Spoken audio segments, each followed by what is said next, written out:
নমস্কাৰ বন্ধু বান্ধৱীসকল পুনৰ এবাৰ সকলোকে স্বাগতম জনাইছোঁ আন এটি জব ইনফৰ্মেটিভ ভিডিঅ'লৈ। আজি আপোনালোকৰ বাবে লৈ আহিছোঁ আন এটি জবৰ ইনফৰমেশ্যন আৰু আজিৰ এই এডভাৰটাইজমেণ্টটো আহিছে all India institute of medical science Guwahati অৰ্থাৎ এইমছ গুৱাহাটী, যিটো চাংচাৰিত অৱস্থিত।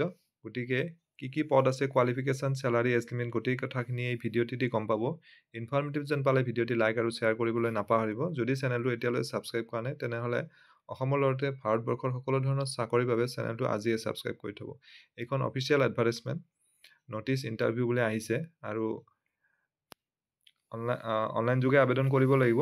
তাতে লিংক এটা দি দিয়া আছে, এই লিংকটোত গৈ পেলাই ছাবমিট কৰিব লাগিব এপ্লিকেশ্যনখন। অহা 21 ফেব্ৰুৱাৰীৰ আগত কৰিব লাগিব।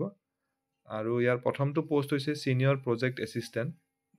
এটাই পদ আছে যাৰ বাবে গ্ৰেজুৱেশ্যন বিচাৰিছে ছায়েন্সত, বেচেলৰ ডিগ্ৰী ইন ছায়েন্স আৰু 3 বছৰৰ অভিজ্ঞতা ইন পাব্লিক হেল্থ বা master degree in public health বা বায়'ষ্টেটিষ্টিক্স হ'ব লাগিব। আৰু এজ লিমিট দিছে 35 ইয়াৰ্ছলৈকে এপ্লাই কৰিব পাৰিব। চেলাৰী 30,600 হ'ব পাৰ মান্থ।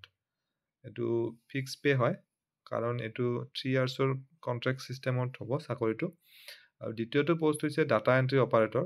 এটা পষ্ট আছে যাৰ বাবে গ্ৰেজুৱেশ্যন বিচাৰিছে ইন এনি ষ্ট্ৰীম আৰু লগতে ডাটা এণ্ট্ৰিৰ নলেজ থাকিব লাগিব। অভিজ্ঞতা থকাসকলক প্ৰায়ৰিটি দিব। আৰু এজ লিমিট ইয়াত 30 ইয়াৰ্ছ ধৰি দিছে আৰু চেলাৰী ইয়াত 29,200কে দিব পাৰ মান্থ। আৰু অহা 21 ফেব্ৰুৱাৰীৰ আগতে ইয়াত এটা গুগল ফৰ্মৰ লিংক দিয়া আছে, সেই লিংকটো এপ্লাই কৰিব লাগিব। এডভাৰটাইজমেণ্টখন মই ডেছক্ৰিপশ্যনত দি দিম, আপোনালোকে তাৰ পৰা ডাউনলোড কৰি ল'ব পাৰিব। আৰু কিবা কুৱেৰি থাকিলে কুৱেৰিৰ কাৰণে তেওঁলোকে এটা ইমেইল আইডিও প্ৰভাইড কৰিছে, তাত ইমেইল কৰি আপোনালোকে কুৱেৰিটো জানিব পাৰিব। গতিকে আশা কৰিছোঁ ভিডিঅ'টিৰ জৰিয়তে আপোনালোকৰ মাজৰ এজন হ'লেও কেণ্ডিডেট উপকৃত হ'ব। পুনৰ এটা নতুন ভিডিঅ'ত লগ পাম। ধন্যবাদ।